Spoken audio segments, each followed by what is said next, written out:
عمران خان صاحب کے جو ہمشیرے ہیں اور جو شریک حیات ہیں اور جو پارٹی میں جو اختلافات ہیں، آج آپ کو جو سٹوری شیئر کرنی ہے وہ ہیں ان تین چیزوں پہ جو آپ کو شیئر کروں گا آن ریئلسٹک بیس، کہ عمران خان صاحب کس وقت جیل سے باہر ہوں گے اور کس تاریخ کو ہوں گے، وقت کیا ہوگا، اور خان صاحب کیوں جیل سے باہر آ جائیں گے۔ یہ ایک مبینہ طور پہ ایک ورڈ بولا جاتا ہے کہ خان صاحب فلاں تاریخ کو، جن لوگوں نے یہ ہمیشہ کہا وہ ہمیشہ مایوس ہوئے، لیکن بڑے پکے منہ کے ساتھ ہر بار ایک بار آپ کو نئی انفارمیشن دیتے تھے اور اس کے ساتھ انگیج کرتے تھے لوگوں کو، لیکن ہوتا یہ تھا کہ خان صاحب باہر نہیں آتے تھے۔ لیکن آج میں آپ سے شیئر کروں گا کہ ایگزیکٹلی خان صاحب کب باہر آ رہے ہیں، کیا ڈیٹ ہوگی، کیا ٹائم ہوگا، اور خان صاحب کی رہائی ممکن کیوں ہوگی۔ دوسری ہے کہ لاہور میں ایک مبینہ طور پہ ایک زیادتی ہوئی ہے ایک بچی کے ساتھ جو نویں کلاس کی طالب علم تھی۔ اس کا بھی جو تعلق ہے وہ لاہور سے ہے، ہائیر کے علاقے سے ہے، اور جو زیادتی کرنے والا ہے وہ کون ہے، اور اس کے ساتھ ایک گہرا معاملہ ہے، ریلیشن ہے، لیکن چونکہ زیادتی ہوئی ہے مبینہ طور پہ اور اس کو ایف آئی آر بھی اس کی ہوئی ہے، اور بچی کی کم عمری کا ایلیمنٹ بھی ہے، اور وہ جس کے ساتھ منسوخ کیا جا رہا ہے ان کا بھی میں آپ کو پوری سٹوری بتاتا ہوں کہ اس کو کیوں جو ہے اس کو ریپ کیا گیا یا الزام یہ کہاں کیوں لگایا گیا۔ تیسرا ہے کہ جو پی ٹی آئی کے جو آپس میں اختلافات ہیں، چاہے وہ آپ پہلے بیرسٹر گوہر کے آپ علیمہ خان سے لگا دیں، یا بشرا بی بی کے لگا دیں گنڈا پور کے ساتھ، یا سلمان اکرم راجہ کے آپ شیر افضل مروت کے ساتھ لگا دیں، یا P T I social media team کا دوسرے جو ہیں وہ اپنی ٹیم کے ساتھ، اب ان کو جو چلا کون رہا ہے، آپریٹ کون کر رہا ہے، اور یہاں سے سارے اختلافات یہ پھوٹتے کہاں سے ہیں، اور یہ معاملات آخر اس حد تک نہج کو پہنچتے کیسے ہیں۔ اب بات ہے جی علیمہ خان صاحبہ کا، وہ یہاں پہ ذکر کرنا ضروری ہے کہ خان صاحبہ جو ہیں وہ ہمشیرہ جو ہے عمران خان صاحب کی، ان کا کہنا ہے کہ جو عمران خان صاحب ہیں، نیازی صاحب، وہ اڈیالہ کی جیل سے جناب فجر کے وقت اڈیالہ کا جیل کھلے گا اور خان صاحب رہا ہو جائیں گے۔ نہ انہوں نے تاریخ بتائی اور نہ انہوں نے کوئی دن بتایا، لیکن انہوں نے اسلامی ٹچ ضرور دے دیا، جس سے جو دیکھنے والے ان کا جو کلٹ ہے وہ یہ اس بات پہ مجبور ہو جائے دیکھنے پہ کہ یوٹیوبر جتنے بھی ہیں وہ ایسے شوشے چھوڑتے رہتے ہیں اور ان کو انگیج رکھتے ہیں، اور وہ بھی بیوقوف احمد کا ٹولہ جو ہے وہ ان کو دیکھنے پہ مجبور رہتا ہے۔ کسی نے آج تک اتنی ہمت نہیں کی کہ دماغ کو استعمال کر لے، تو جتنے یوٹیوبرز ہیں یا جتنے یہ یوٹیوبرز اور یوٹیوبرز ہیں، جو یہ حرام خور ہیں، جو ڈالر خور ہیں، یہ جو پیسہ کماتے ہیں روزانہ خان صاحب کو جو آزاد کروا کے سوتے ہیں، یا علیمہ خان صاحبہ کی بات کر لیں، یا بشرا پنکی پنڈیا صاحبہ کی کر لیں، جنہوں نے خان صاحب کو 26 نومبر کو اسلام آباد سے ساتھ لے کے جانا تھا، لیکن وہ پھر حلف بھی ٹوٹ گیا، گنڈا پور صاحب کا بھی حلف ٹوٹ گیا، مر جائیں گے مار دیں وہ بھی ٹوٹ گیا۔ اب میں وہ بتاتا ہوں خان صاحب نے کب آنا ہے۔ خان صاحب نے ایک ہی صورت میں آنا ہے، اور وہ میں آپ کو 10 بار ریپیٹ کر چکا ہوں کہ خان صاحب اپنی غلطی پہ معافی مانگ لیں گے، اور خان صاحب کو معافی مل بھی جائے گی، لیکن تاریخ اور دن جو ہے وہ سوالیہ نشان نہیں رہے گا، کیونکہ اس کا پتہ صرف ان کو ہی ہے جنہوں نے آزاد کرنا ہے اور جس نے آزاد ہونا ہے۔ اور یہ کنڈیشن اسی طرح ہے کہ خان صاحب جو اسلامی ٹچ ان کی بہنوں نے دیا ہے یا علیمہ خان صاحبہ نے دیا ہے، کہ وہ کہتی ہیں کہ جناب خان صاحب وہ دروازہ جو ہے نا، وہ فجر کا وقت ان کی کال پہ بات ہوئی ہے، شاید دروازے سے بات ہوئی ہے یا پتہ نہیں کس سے بات ہوئی ہے، یا کوئی ان کو کوئی وہم ہے یا کوئی آئی تھنک سو وہ کہتے ہیں نا الہام ہوا ہے، تو وہ شاید ان کو الہام بڑا ہیوی قسم کا ہوتا ہے، تو یہی الہام جو ہے نا وہ یوٹیوبرز کو بھی ہوتا ہے۔ تو یہ میں آپ کو تاریخ بتانے لگا ہوں کہ خان صاحب 32 جنوری کو اور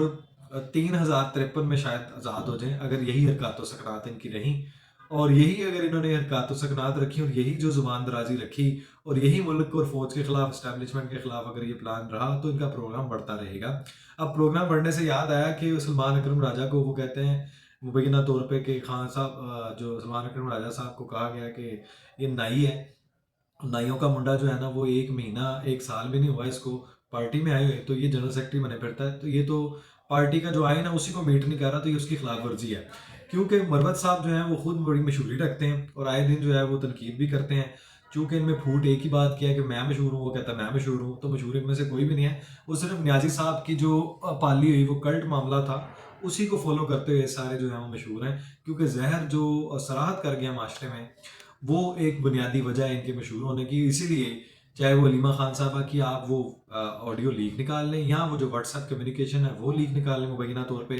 سب میں یا بشرا پنکی پنڈیا صاحبہ کی نکال لیں، یا علیم بن گنڈا پور صاحب کی نکال لیں، یا ان کے وہ جو غائب ہونے والی کس نمبر 1 کس نمبر 2 اور کس نمبر 3 ہے وہ نکال لیں، یا ان کی پوری پارٹی کا پورا راز نکال لیں، سونے والی وہ جو انڈے والی مثال ہے وہ بھی ان پہ بڑی فٹ بیٹھتی ہے، تو وہ خان صاحب کو جو ہے نا، وہ خان صاحب تو پورا اندر رکھنے کا پروگرام کسی اور نے نہیں بنایا ہوا، ان کی اپنی پارٹی نے بنایا ہوا ہے، کیونکہ ان کا جو ہے نا وہ چورن بکھ رہا ہے، ڈالرز آ رہے ہیں، فیم آ رہا ہے، پیسہ آ رہا ہے، اور ایمپتھی سمپتھی جو ہے وہ گین ہو رہی ہے، پوری دنیا میں جناب وہ پیسہ بٹورا جا رہا ہے، اور اس کے نام پہ، چیریٹی کے نام پہ، اور وہ ڈونیشن کے نام پہ یہ جو ہے وہ ملک کے خلاف جو زہر اگلا جاتا ہے، وہ پھر ظاہری بات ہے وہ فنڈنگ بھی تو ہونی ہے نا مبینہ طور پہ. تو وہ سارے معاملات میں یہ پھر سر فہرست ہے ایک دوسرے کے ساتھ. تو یہ ہے ان کی بنیادی وجہ ایک دوسرے کے اختلاف کی، اور ہر بندہ یہ چاہتا ہے کہ میں ہی پارٹی چیئرمین ہوں، فلاں سیکٹری ہوں، اور خان صاحب جو ہے وہ جناب اندر ہی بڑے سیٹل رہیں اور وہیں پہ کیڑوں مکوڑوں والی لائف جو ہے نا وہ گزاریں. یہ ان کے اپنے، میرا خیال ہے، جو میرا ذاتی خیال ہے کہ ان کا یہ معاملہ ہے. اب بچی کے ساتھ جو زیادتی ہوئی ہے وہ ایک سیریس میٹر ہے. مبینہ طور پہ جو زیادتی ہوئی ہے وہ ایک پرنسپل کے اوپر الزام ہے. افتخار نامی پرنسپل ہے، برٹش اکیڈمی بولا جاتا ہے کہ اب مبینہ طور پر نام تو کیونکہ ایف آئی آر میں شامل ہے اس لیے میں آپ سے شیئر کر رہا ہوں کہ انفارمیشن یہ ہے کہ مبینہ طور پہ اسٹوری یہ کہی جا رہی ہے کہ افتخار صاحب نے 9ویں کلاس کی جو طالبہ، اس کا نام میں اس لیے نہیں لے رہا، نام تو معلوم ہے لیکن ایک عزت کی وجہ سے میں ان کا نام نہیں لے رہا، تو اس بچی کو جناب وہ بہانے سے وہ بلایا ایکسٹرا کلاسز کی وجہ سے، اور باقی طلبہ کو جو ہے وہ چھٹی دے دی اور ان کو لیب میں لے جا کے ان کے ساتھ مبینہ طور پہ زیادتی کی. اب جب نئی سٹوری وہ یہ نکل رہی ہے کہ ان کا یہ کہنا ہے کہ میں نے ان کے ساتھ نکاح کیا ہوا ہے. مبینہ طور پہ سٹوری کا میں آپ کو اندر کی بات بتا رہا ہوں جو ابھی تک ویریفائڈ نہیں ہے، لیکن چونکہ اس کا سورس یہ کہتا ہے کہ انہوں نے یہ کام کیا ہے، اور اس کو وہ جواز کیا پیش کر رہے ہیں کہ میرا نکاح ہے. اگر اس کو آپ مان بھی لیں، کیونکہ یہ ابھی منظر عام پہ یہ بات نہیں ہے، یہ میری اپنی ذرائع کے مطابق بات بتا رہا ہوں، اگر اس کو آپ اگزامپل لے بھی لیں اور یہ مان بھی لے کہ یہ ایسا ہی ہے، تو کیا یہ جائز ہے؟ اب 9ویں کلاس کی بچی کی عمر 16-17 سال ہوگی، اس کے بعد کیا ہے؟ آپ نے ایک کم عمر بچی کو، اور آپ کی عمر کیا ہے وہ بھی آپ جانتے ہیں. تو اب آپ یہ بتائیں کہ آپ نے کس قانون کے تحت جناب وہ نکاح رچایا ہوا ہے، اور آپ نے اس بچی کے اوپر جو ظلم زیادتی کیا ہے وہ آپ کے خلاف کارروائی ہوگی، اور میڈیکل بھی ہو گیا. اب اس میں جب ثابت ہو جائے گا تو پھر آپ جائیں گے وہی والے کیس میں جس کو آپ زنا کاری کہتے ہیں. تو یہ جو معاملہ معاشرے میں ہے، یہ ایک وجہ ہے جس کو میں آپ کو لنک کر دیتا ہوں، وہ آپ کو بھی معلوم ہے. سب سے زیادہ یہ جو فحاشی اور یعنی اور یہ جو آئے دن ویڈیو لیک کا معاملہ ہے، یہ ہمارے اندر ایک فرسٹریشن پیدا کرتا ہے جو سائیکولوجیکل ایک میٹر ہے، ہر انسان کی خواہش، نفسانی خواہش ہے. تو یہ ہمیں اس کے لیے بڑا لک آفٹر کرنا پڑے گا، اپنے معاشرے کو بچانا پڑے گا، اور ایسے کرداروں کو کیفر کردار تک پہنچانا پڑے گا. امید کرتا ہوں کہ پولیس بھی جو ہے وہ ایکشن لے رہی ہے، اور یہ جو میڈیکل ہوگا اس کے بعد قانونی کارروائی ہوگی اور ان کو کیفر کردار تک پہنچایا جائے گا.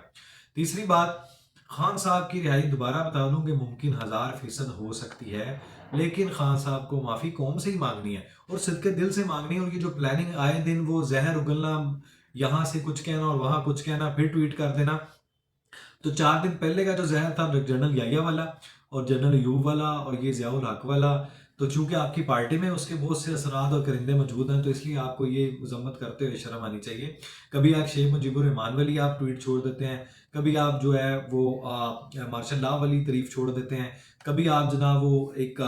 جو نئی جو حکومت چل رہی ہے اس کو آپ فارم 47 لگا رہے، تو اسی حکومت کے ساتھ آپ ان کو بھیک بھی مانگ رہے ہیں. این آر او آپ کہتے ہیں میں نے نہیں لینا فلاں کی طرح اور فلاں کی طرح. تو مذاکرات بھائی کاہے کہ آپ کر رہے ہیں؟ آپ کا اگر وہ نہیں ہے تو آپ سٹینڈ کہاں کرتے ہیں؟ پھر آپ لکھ کے کس چیز کا دے رہے ہیں؟ اگر آپ لیٹے نہیں ہوئے، اگر آپ معافی نہیں مانگ رہے، تو آپ کی جو بار بار جو ہے وہ غیر لا تعلقی ہے، تو وہ کس لیے ہے؟ آپ کو قول و فعل میں ایک ہونا پڑے گا، اور آپ کو صدقے دل سے معافی مانگنی پڑے گی، اور قانوناً انصاف کے پیرائے دیکھے تو پھر آپ کو سزا بھی بنتی ہے. جو 9 مئی کے آپ نے دنگے فساد کروائے ہیں اس کی آپ کو سزا ملنی چاہیے، کیونکہ آنے والے دنوں میں کسی کو بھی یہ لیسن رہے کہ یار یہ کام ملک کے خلاف، فوج کے خلاف، اسٹیبلشمنٹ کے خلاف، ریاست کے خلاف، اپنے ملک میں اپنے آپ اپنے ہی تنصیبات کو نقصان پہنچانے والے، دنگے فساد کرنے والے یہ جو لوگ ہیں یہ محب وطن نہیں ہو سکتے، اور ان کو قانون کے تحت کارروائی کرنا، ان کو کیفری کردار تک پہنچانا، سزا دینا لازم ہے. کیونکہ اگر آپ بڑے بڑے لوگوں کی مثال دیتے ہیں، بڑے بڑے ملکوں کی